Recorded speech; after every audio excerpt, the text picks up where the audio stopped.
আসসালামু আলাইকুম ভিউয়ার্স, কেমন আছেন সবাই? আশা করি নিশ্চয়ই সবাই খুব ভালো আছেন। আমার চ্যানেলে সবাইকে অনেক অনেক স্বাগত জানাচ্ছি আজকের ভিডিওটি দেখার জন্য। একে তো আজকে হচ্ছে শনিবার, ছুটির দিন, তার উপর রমজান মাস। কাজেই সকালবেলা রান্নাবান্না বা অন্যান্য কাজকর্মে খুব একটা ঝামেলা নেই। তাই ভাবলাম আজকে আমার ওয়াশিং মেশিনটা টাপ ক্লিন করি। আমি প্রতি বছরই একবার ওয়াশিং মেশিনটার খুব ভালোভাবে টাপ ক্লিনিং করে নিই। এবছর যদিও একটু দেরি হয়ে গেছে। গত বছর আমি ওয়াশিং মেশিনে টাপ ক্লিন করেছিলাম জানুয়ারিতে।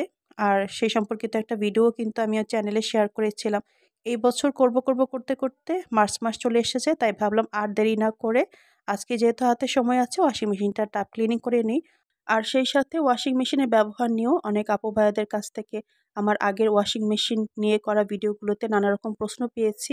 তো টাপ ক্লিনিংয়ের পাশাপাশি সেই প্রশ্নগুলোর উত্তর দেওয়ার চেষ্টা করব। আজকের ভিডিওটা একটু বড় হতে চলেছে, তবে সবার প্রতি অনুরোধ রইল অবশ্যই ধৈর্য ধরে ভিডিওটা প্রথম থেকে শেষ পর্যন্ত দেখবেন। তাহলে আপনাদের প্রশ্নের উত্তরগুলো যেমন পাবেন, তেমনি যারা নতুন ওয়াশিং মেশিন ব্যবহার করছেন বা ওয়াশিং মেশিন কিনবেন বলে ভাবছেন তাদের জন্যও হয়তো কিছুটা উপকারে আসবে। তো টাপ ক্লিন শুরু করার আগে আমার ওয়াশিং মেশিনটার ডিটেলসটা একটু শেয়ার করে নিই। যদিও যারা আমার আগের ভিডিওগুলো দেখেছেন তারা আমার ওয়াশিং মেশিনটা সম্পর্কে তো জানেনই। তবে যারা প্রথমবার দেখছেন তাদের জ্ঞাতার্থে জানিয়ে নিচ্ছি।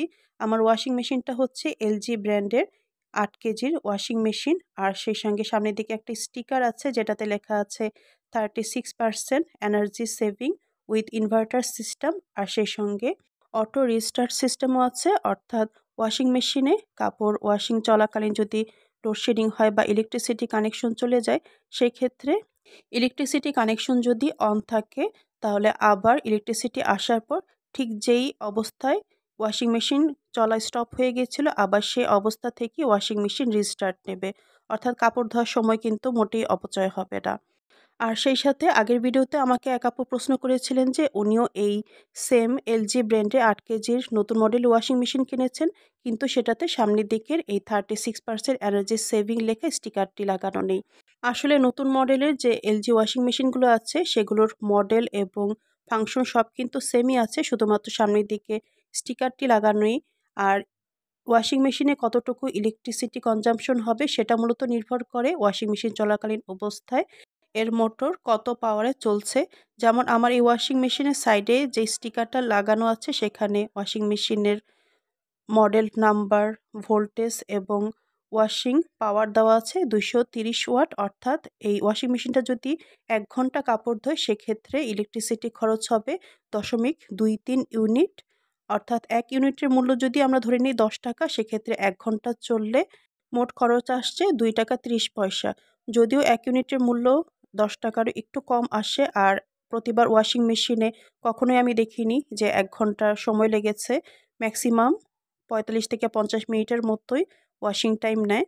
তারপর আসি ওয়াশিং মেশিনের কানেকশন এবং পানির সাপ্লাইয়ের ব্যাপার নিয়ে। এক আপু আমাকে প্রশ্ন করেছিলেন যে উনি যেখানে ওয়াশিং মেশিন কানেকশন দিয়েছেন সেখানে পানির সাপ্লাই খুবই কম, এতে করে ওয়াশিং মেশিনে কোনো সমস্যা হবে কিনা। হ্যাঁ, পানির সাপ্লাই যদি কম থাকে সেক্ষেত্রে কিন্তু ওয়াশিং মেশিনে সমস্যা হয় এবং এই সমস্যাটা কিছুদিন আগে আমিও পড়েছিলাম। যদি ওয়াশিং মেশিনে পানির সাপ্লাই কম থাকে সেক্ষেত্রে দেখা যায় ওয়াশিং টাইম অনেক বেশি লেগে যায়। সেক্ষেত্রে ওয়াশিং মেশিনের যে কন্ট্রোল প্যানেলটা আছে, অর্থাৎ সামনের দিকে ওয়াশিং মেশিনের বিভিন্ন ফাংশনের যে বাটনগুলো আছে এই জায়গাটা বেশ গরম হয়ে যায়। এছাড়া বেশিক্ষণ ধরে ওয়াশিং মেশিন চলার কারণে ওয়াশিং মেশিনের মোটরের উপরেও চাপ পড়ে আর ইলেকট্রিসিটি খরচও কিন্তু অনেক বেশি হয়ে যায়। তাই ওয়াশিং মেশিনের কানেকশন এমন জায়গাতেই দিতে হবে যেখানে পর্যাপ্ত পরিমাণে পানির সাপ্লাই পাওয়া যায়। যেমন আমি আমার ওয়াশিং মেশিনের কানেকশনটা বেসিনের যে ওয়াটার সাপ্লাই আছে তার সঙ্গে দিয়েছি। এখানে আমার পানির সাপ্লাই খুবই ভালো, সে কারণে এখানে দেওয়া। যদিও আমার কিন্তু এখানে আগে ওয়াশিং মেশিনের কানেকশনের কোনো সিস্টেম ছিল না। আমি বেসিনের যে পানির লাইনটা আছে সেখানেই একটা টি পাইপ লাগিয়ে তার মধ্যে ওয়াশিং মেশিনের লাইনটা দিয়ে নিয়েছি। তো এখান থেকেই দেখা যাচ্ছে আমার ওয়াশিং মেশিনে পানি ঢুকছে। আবার ঠিক একইভাবে ওয়াশিং মেশিন থেকে পানি বের হওয়ার যে পাইপটা সেটাও আমি বেসিনের পানি চলে যাওয়ার পাইপের সঙ্গে কানেকশন দিয়ে দিয়েছি। আর লাইনে পানির সাপ্লাই যথেষ্ট থাকা সত্ত্বেও যদি ওয়াশিং মেশিনে পানির সাপ্লাই কম আসে সেক্ষেত্রেও কিন্তু একটু বুদ্ধি খাটালেই ওয়াশিং মেশিনের পানির সাপ্লাইটা ঠিক করে নেওয়া যায়। এই যে ওয়াশিং মেশিনের পেছন দিকে পানির যে ইনলেট পাইপটা আছে, অর্থাৎ যেটা দিয়ে ওয়াশিং মেশিনে পানি ঢুকছে, অনেক সময় দেখা যায় এই পাইপটা পানিতে থাকা ময়লার কারণে ব্লক হয়ে যায় আর সে কারণে কিন্তু ওয়াশিং মেশিনে ঠিকভাবে পানি আসে না। যেটা আমি বলেছিলাম যে কিছুদিন আগে আমি ওয়াশিং মেশিনে পানির সাপ্লাই সমস্যায় ভুগছিলাম। তো তো তখন আমি এই পাইপটাকে খুলে নিয়ে এভাবে বালতিতে পাইপটাকে রেখে তারপর কলটাকে ছেড়ে দিয়েছি। এতে করে পাইপের মধ্যে যে ময়লাগুলো ছিল সেগুলো বালতির পানিতে চলে এসেছে। তারপর সে পানিটাকে ফেলে দিয়ে যখন আবার ইনলেট পাইপটাকে ওয়াশিং মেশিনে কানেকশন দিয়ে নিয়েছি, দেখলাম যে পানির সাপ্লাই একদম ঠিক হয়ে গেছে। আর সেই সাথে এই তো ইনলেট পাইপের মাথায় ওয়াশিং মেশিনের মধ্যেও কিন্তু এরকম ছোট্ট একটা জালি লাগানো থাকে। এই জালিটাও কিন্তু অনেক সময় ময়লার কারণে ব্লক হয়ে যায়। তাই প্রতি 15 দিন অন্তর বা মাসে অন্তত একবার এই জালিটাকে খুলে ভালোভাবে পরিষ্কার করে আবার লাগিয়ে নিতে হবে। তাহলেও পানির সাপ্লাই ঠিকমতো হবে। তো এই তো আমি জালিটাকে খুলে পরিষ্কার করে ওয়াশিং মেশিনে লাগিয়ে নিলাম। সেই সঙ্গে পানির ইনলেট পাইপটাকেও কিন্তু আবার ওয়াশিং মেশিনের মধ্যে লাগিয়ে দিচ্ছি। আর আমি কিছুদিন আগেই এই পাইপটাকে পরিষ্কার করে নিয়েছি, তাই এখন আর কিন্তু পানির সঙ্গে কোনো ধরনের ময়লা আসেনি।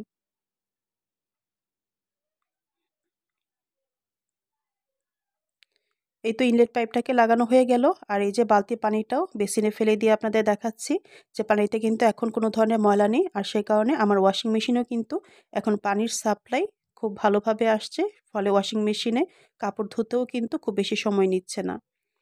আর এই যে ওয়াশিং মেশিনের এখানে যে কন্ট্রোল প্যানেলটা আছে, এখানে কিন্তু বিভিন্ন ধরনের ফাংশন আছে, যার কারণে ইচ্ছে মতো চাইলে ওয়াশিং টাইমটাকে কম বেশি করা যায় বা কাপড়ের ধরন এবং ময়লার পরিমাণ অনুযায়ী ওয়াশিং টাইমটাকে চাইলে কন্ট্রোল করে নেওয়া যায়। ওয়াশিং মেশিনে কাপড় ধোয়ার জন্য আমি কিন্তু গুঁড়ো সাবান এবং লিকুইড সাবান দুটোই একসঙ্গে ব্যবহার করি। যে কোনো ভালো ব্র্যান্ডের গুঁড়ো সাবান আপনারা ব্যবহার করতে পারেন। আর সেই সাথে টপ লোড ওয়াশিং মেশিনের জন্য যে লিকুইড সাবানগুলো পাওয়া যায় সেটাও ব্যবহার করতে পারেন। তা আমি দুটোই 50-50% করে ব্যবহার করি। আর এই যে ওয়াশিং মেশিনের লিডটার ভেতরে কিন্তু একটা স্টিকার লাগানো আছে, যেখানে কাপড় ধোয়ার বিষয়ে বিভিন্ন ধরনের নির্দেশনা দেওয়া আছে। সেটা অবশ্যই পড়ে নেবেন। আর সেই সাথে লিডের উপরেও কিন্তু একটা স্টিকারে কিছু নির্দেশনা দেওয়া আছে, সেটাও কাপড় ধোয়ার আগে পড়ে নিলে উপকৃত হবেন। আর সেই সাথে এক আপু আমাকে প্রশ্ন করেছিলেন যে ওয়াশিং মেশিনে কাপড় ধোয়ার পরে দেখা যায় কাপড়ের গায়ে গুঁড়ো সাবান লেগে থাকে, তো সেক্ষেত্রে কি করণীয়? এ তো দেখতে পাচ্ছেন ওয়াশিং মেশিনের ভেতরে ডিটারজেন্টের একটা বক্স আছে, যেটার মধ্যে ডিটারজেন্ট দিতে বলা হয়।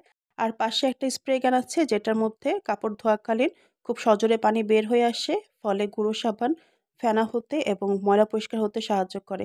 তবে আমি সাজেস্ট করব এই ডিটারজেন্টের বক্সে গুঁড়ো সাবান বা লিকুইড সাবান না দিয়ে সরাসরি কাপড়ের উপরে গুঁড়ো সাবান ছড়িয়ে দিতে পারেন, বা গুঁড়ো সাবানটা পানিতে গুলিয়ে কাপড়ের উপর দিতে পারেন, বা চাইলে অর্ধেক গুঁড়ো সাবান এবং অর্ধেক লিকুইড সাবান একসাথে করে কাপড়ের উপর ছড়িয়ে দিতে পারেন। এতে করে দেখবেন যে কাপড় ধোয়ার পরে কাপড়ের গায়ে একটু গুঁড়ো সাবান লেগে থাকবে না। আর এই যে ওয়াশিং মেশিনের ভেতরে একটা ম্যাজিক ফিল্টার দেওয়া আছে, যেটার কাজ হচ্ছে ওয়াশিং চলাকালীন অবস্থায় কাপড়ে থাকা অতিরিক্ত ময়লা বা যেই সুতো বা আঁশ বের হয় সেগুলোকে আটকে নেওয়া। এটাকেও কিন্তু প্রতি কাপড় ধোয়ার পরই ধুয়ে নিলে ভালো হয়। যদিও ওয়াশিং মেশিন কেনার সময় সেলসম্যানরা উপদেশ দিয়ে থাকেন যে এই ম্যাজিক ফিল্টারটাকে মাসে একবার করে পরিষ্কার করতে, তবে আমি সাজেস্ট করব প্রতিবার ধোয়ার পরে এটাকে পরিষ্কার করে নিতে। এতে করে ওয়াশিং মেশিনের ভেতরে দুর্গন্ধও হবে না বা অতিরিক্ত ময়লাও আটকে থাকবে না। আর এই যে ওয়াশিং মেশিনের নিচের দিকে একটা পালসেটর আছে, যেখানে ছোট ছোট তিন পাশে পালসেটর আছে। এগুলোর কাজ হচ্ছে ওয়াশিং চলাকালীন অবস্থায় ঘোরা, যার ফলে কাপড়গুলো উপরে নিচে হয় আর অনেকটা কাপড় কাচার মতো হয়। আর মাঝখানে একটা পালসেটর আছে, এটাও কিন্তু ঘোরে। এখন আমি মাঝখানে যে বড় পালসেটরটা আছে সেটাকে খুলে নেব, কারণ এটার ভেতরে কিন্তু অনেক ময়লা জমে, এটাকে পরিষ্কার করে নিতে হবে। এই যে উপরের দিকে ঢাকনাটা আমি খুলে নিয়েছি, আর খোলার পর দেখতেই পাচ্ছেন যে এটার মধ্যে কতটা ময়লা জমে আছে। একদম মনে হচ্ছে যেন কাদা দলা পাকি আছে। এটাকে খুব ভালো করে পরিষ্কার করে নিতে হবে। তো আমি কল ছেড়ে হাতের সাহায্যে এই ঢাকনাটাকে একটু ভালো করে পরিষ্কার করে নেওয়ার চেষ্টা করছি। পরে অবশ্য ব্রাশ দিয়ে খুব ভালো করে পরিষ্কার করে নেব।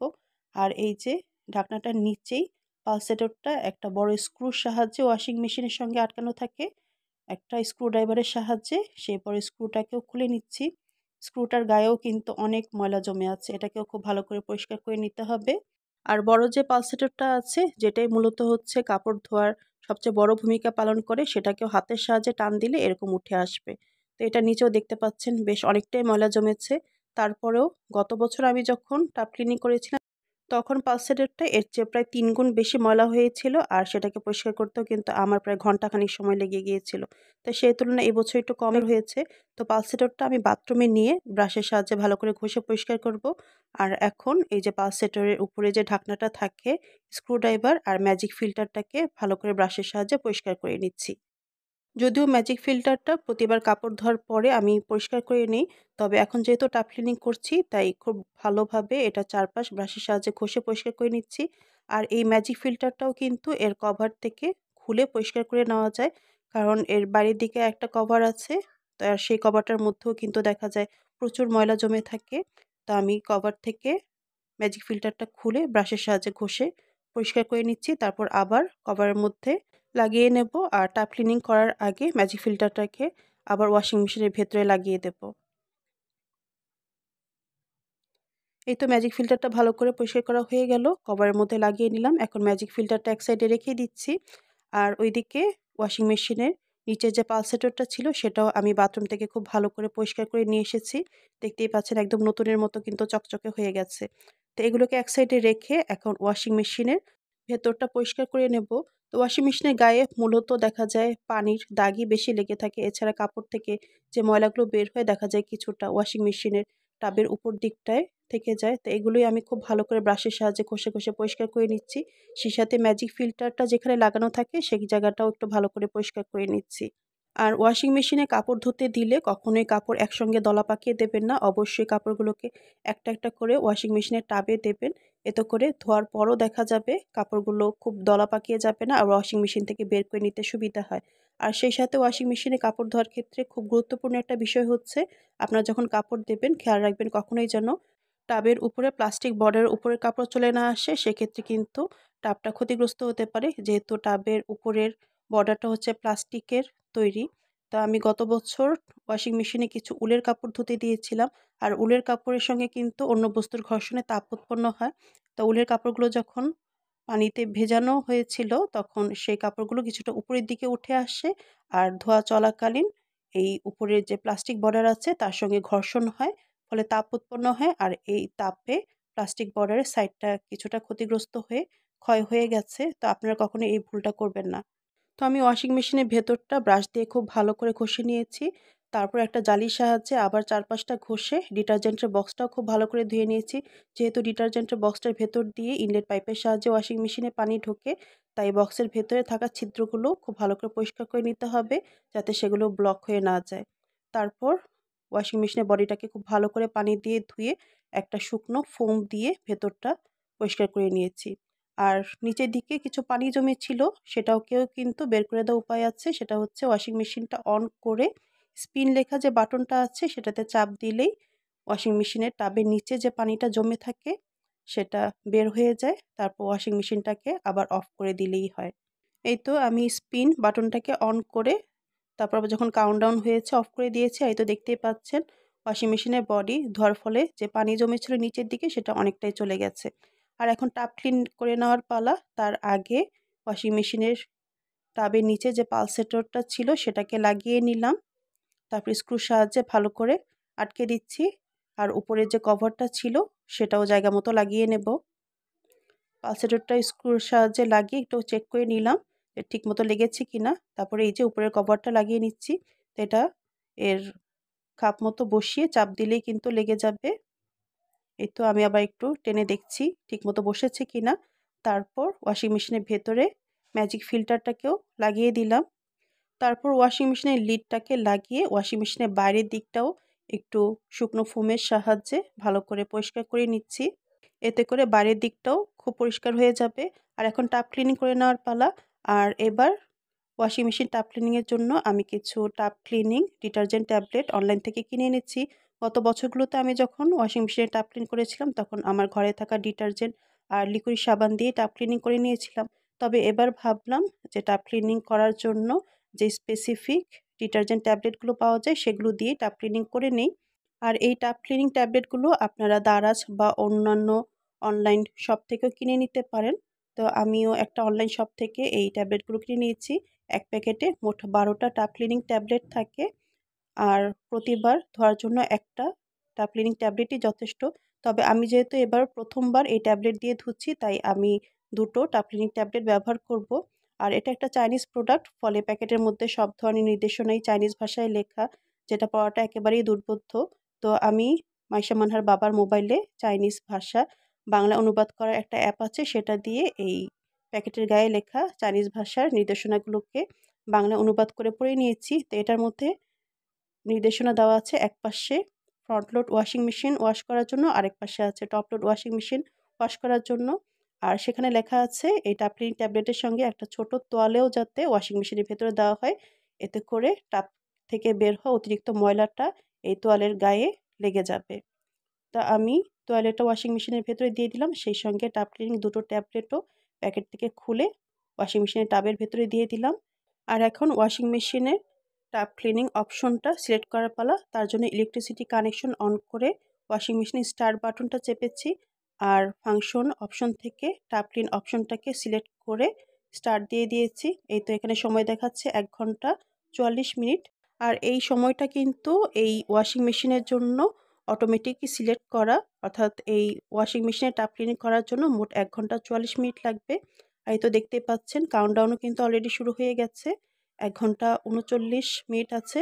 আর এর মধ্যে কিন্তু ওয়াশিং মেশিনে পানি এসেও ভরে গেছে। আর দেখতেই পাচ্ছেন পানিটাকে দেখিয়ে বোঝা যাচ্ছে যে টাবের গায়ে কতটা ময়লা ছিল, সম্পূর্ণ ময়লা কিন্তু পানির মধ্যে চলে এসেছে।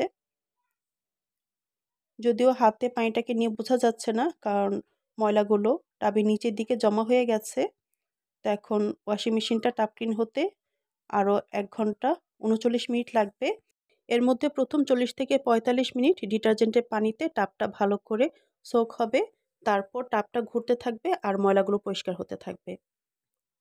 এই তো ফিরে এলাম একেবারে টাব ক্লিনিং শেষ হওয়ার পর। ইলেকট্রিসিটি কানেকশনটা অফ করে ওয়াশিং মেশিনের লিডটা খুলেছি। আর এই তো দেখতেই পাচ্ছেন ভেতরের যে তোয়ালেটা ছিল এটাকেও বের করে নিলাম। এর গায়ে কিন্তু দেখা যাচ্ছে কিছুটা ময়লা লেগে আছে।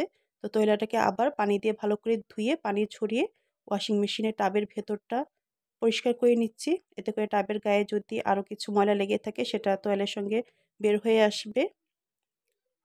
তারপর ওয়াশিং মেশিনের লিডটাকে আমি 30 মিনিটের জন্য খুলে রাখবো। এতে করে ওয়াশিং মেশিনের ভেতরে ভেজা ভাবটা শুকিয়ে যাবে, আর সেই সঙ্গে টাবের ভেতরে ডিটারজেন্টের যে স্মেল আছে সেটাও চলে যাবে। টাব ক্লিনিং ট্যাবলেট ব্যবহার করে ওয়াশিং মেশিনে টাব ক্লিন করলে ওয়াশিং মেশিনের টাবটা যেমন পরিষ্কার হয়, তেমনি টাবের ভেতরে কোনো রোগ জীবাণু বা দুর্গন্ধ থাকলে সেটাও কিন্তু দূর হয়ে যায়। আর এই তো দেখতেই পাচ্ছেন টাব ক্লিনিং করার পর আমার ওয়াশিং মেশিনের টাবটা কিন্তু একদম নতুনের মতো চকচকে হয়ে গেছে, সেই সঙ্গে পরবর্তী কাপড় ধোয়ার জন্য একদমই রেডি হয়ে গেছে। আর এই তো ওয়াশিং মেশিনের উপরের দিকটাও আমি খুব ভালো করে পরিষ্কার করে নিয়েছি। এখন কিন্তু ওয়াশিং মেশিনটা দেখতে অনেকটা নতুন ওয়াশিং মেশিনের মতোই লাগছে। আমি আমার ওয়াশিং মেশিনটা কিনেছি 2021 সালের জানুয়ারিতে। সুতরাং এটা কিনেছি 3 বছরের বেশি সময় হয়ে গেছে। আর ঠিকভাবে মেইনটেনেন্স করার কারণে আলহামদুলিল্লাহ আমার ওয়াশিং মেশিনটা কিন্তু এখনও খুব ভালোভাবে সার্ভিস দিয়ে যাচ্ছে। আশা করি সামনের দিকেও ওয়াশিং মেশিনটার কাছ থেকে খুব ভালো সার্ভিস পাবো। আর দেখলেনই তো, একটু বুদ্ধি খাটালে ওয়াশিং মেশিনের ব্যবহার সম্পর্কিত ছোটোখাটো সমস্যাগুলো কিন্তু আমরা বাসায় সমাধান করে নিতে পারি। আর সেই সাথে নিয়মিত টাপ ক্লিনিং করার মাধ্যমে ওয়াশিং মেশিনটাকেও বছরের পর বছর নতুনের মতো করে ব্যবহার করতে পারি। তো এই ছিল ওয়াশিং মেশিনের টাপ ক্লিনিং করা নিয়ে আজকে আমার ভিডিও।